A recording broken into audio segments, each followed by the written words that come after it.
Okay, this should work. Okay. I'm sorry. That's okay. You ready? Yeah. All right. Hi, everybody. I'm Mitch Maersch, an LGDA board member who also works as a newspaper journalist. I'm here today with Dr. Mike Kelly to get to know a little bit more about our new executive director. Dr. Kelly, welcome. Thanks, Mitch. Glad to be here.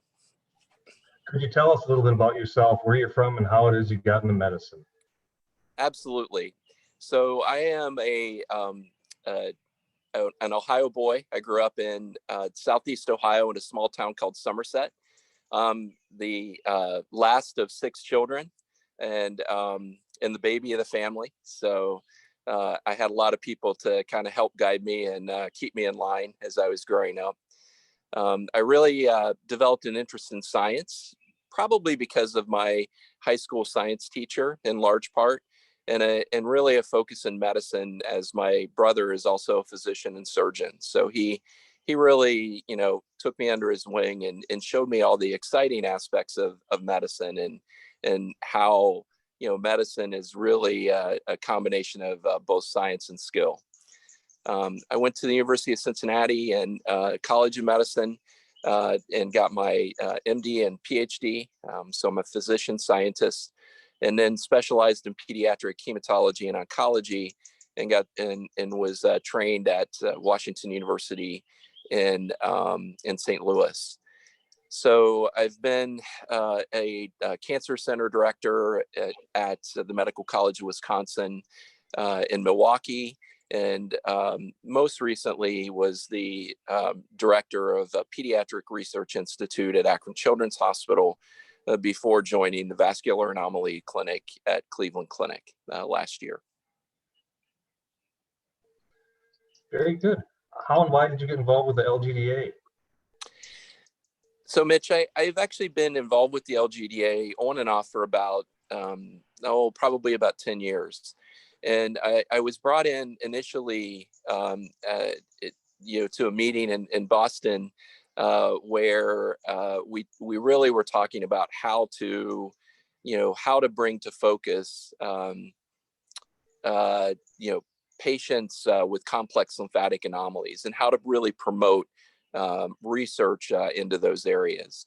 And since then, I've been involved indirectly with the LGDA and also with the Lymphatic Malformation Institute, and really helping to develop scientific strategies to increase discovery and implementation of those discoveries in our patient population. So most recently, I was the chief medical officer for the LGDA prior to becoming the executive director. And again, in that particular position, I really had an opportunity to work with the team and other foundations in order to expand both the clinical as well as research networks within the communities addressing complex lymphatic anomalies. Any thoughts on some of the proudest accomplishments you've had as medical director? Yeah, I think that what we really were able to do is it really start to break down silos between different organizations, and really develop again those networks of scientists and clinicians and patients over the course of the last year. And again, that's a team approach. I was one of those members and a proud member, but it really did take a team.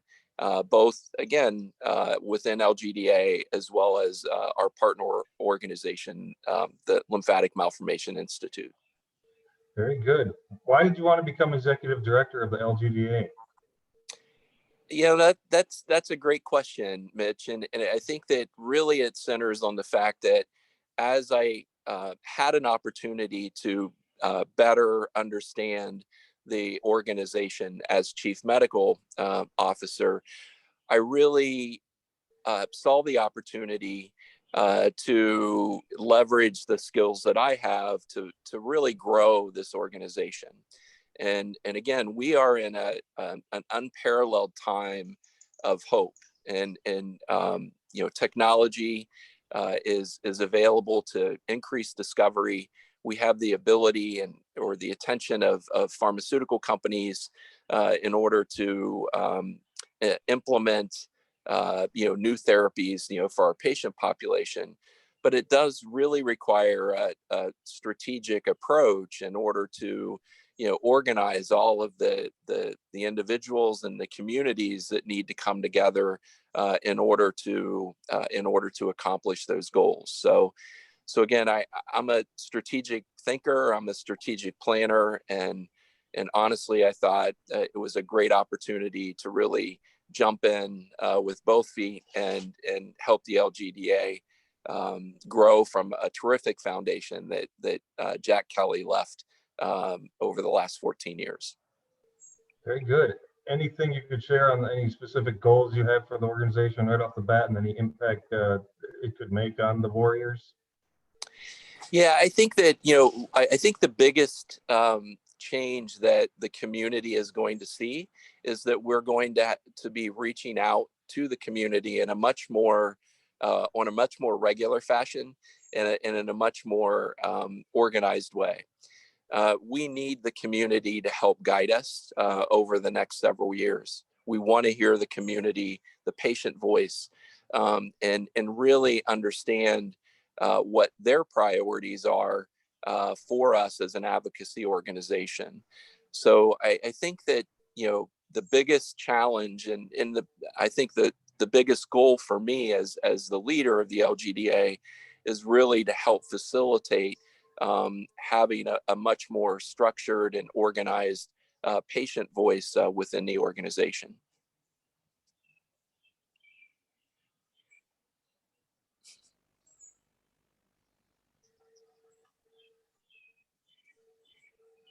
Oh, okay. Apparently my internet was unstable there for a minute. Okay, we're back. We'll be able to edit this.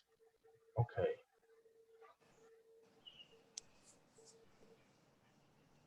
How has the COVID-19 pandemic affected LGDA warriors and their families? Yeah, that's another great question, Mitch. And the reality is that it's had multiple impacts. And like most individuals, our patients have become more isolated.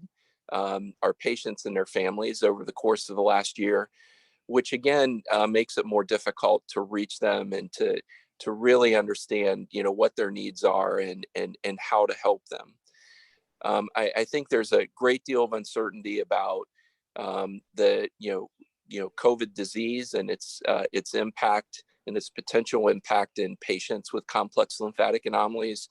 And there's again uncertainty around the vaccine and how effective and efficient the vaccine is going to be in patients with complex lymphatic anomalies and other rare diseases in protecting them against COVID. So again, there's an isolation component, there's an uncertainty component, and it's really been challenging to really reach out and help individuals in again a very organized and structured way. Very good. What should people who hear of the LGDA for the first time understand about lymphatic anomalies and what the organization does and represents and how it can help them?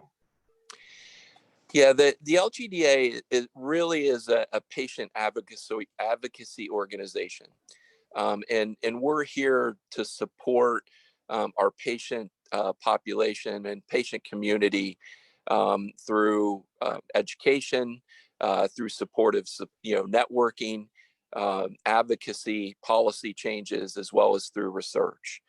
And again, I think we have focused on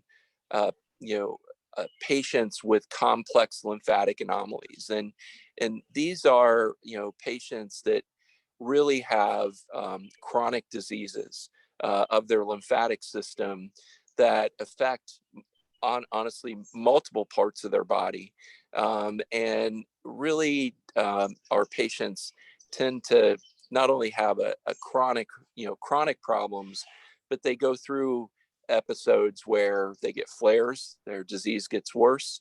And unfortunately, some of our patients die from their disease. So these are really patients that have, complex medical problems that not only affect their physical abilities, but also their mental health. And so, as an advocacy organization, our goal is really to help our patient and patient community in ways that will make them more productive and get them the help that they need. Very good. So when you're not playing a doctor in real life, what is it that Mike Kelly likes to do for fun?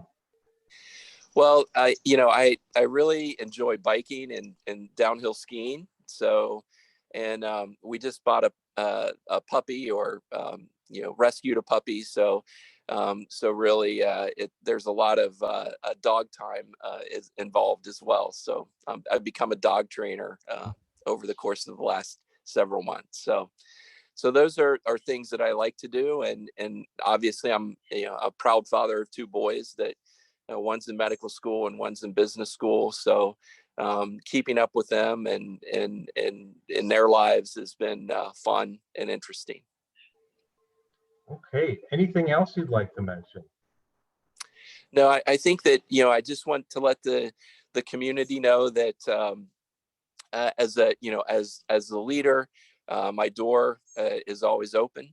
I'm going to set up structured times, to get together and really listen to what patients and the community has to say, and really look forward to working together to advance the mission and vision of the LGDA. Well, thank you very much, Mike. We're honored to have you, and we look forward to working with you. Thanks, Mitch. Okay. All right.